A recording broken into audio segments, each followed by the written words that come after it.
Hello Year 9s, I'm terribly sorry that I'm away today sick, but luckily for you that means that I've made you a brief video for story time so you don't miss out on hearing my lovely voice, even though it doesn't sound that great at the moment. So far in our study of World War One, we've focused quite heavily on the commonly accepted causes of the war, so you guys should all know them by now. Good. Australia's response to the call to the war, the role of propaganda in the experiences of Gallipoli, and how this goes to shape Australian national identity in the Anzac myth and legacy.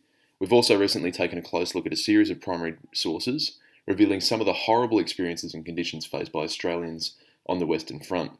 In today's lesson, you'll be getting a broad overview of what the Western Front really entailed for Australians and Anzac forces, and understand the potential costs of such a bloody campaign to both the Australian and the global attitudes to war.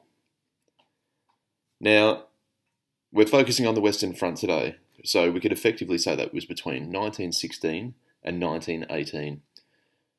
While Australian troops fought in other places during World War One, men of the Australian Light Horse were sent to the Desert Campaign from 1915 to 18, and they helped drive the Turks out of their territory in the Middle East. However, the majority of Australian forces were sent to the mud and destruction of the Western Front in Europe. For the next 3 years of the war, Australians paid a very heavy price in casualties as they became part of the great battles against the Germans in France and Belgium. In March 1916, when troops of the AIF began to arrive in France, the war along the Western Front had settled into a stalemate or a deadlock.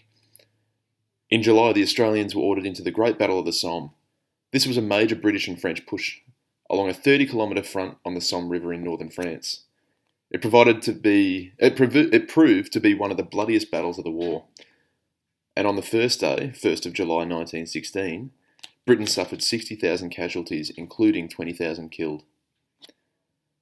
At Fromelles, on the Somme, Australian troops suffered 5,500 casualties in one day. A few days later, the Anzac troops were ordered into the battle in an attempt to break the German lines at Poitiers. In some of the most brutal fighting endured by the troops during the war, the AIF suffered another 23,000 casualties in 7 weeks. By the end of the year, there were over 42,000 Australian casualties on the Western Front. In 1917, the British launched a new offensive in Flanders, in Belgium. And again, the Australian and New Zealand troops were ordered in.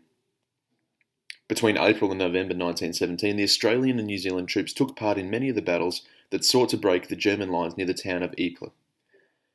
Beginning when they attacked the important Messines Ridge, in June 1917 in an attack planned by the Australian commander General John Monash.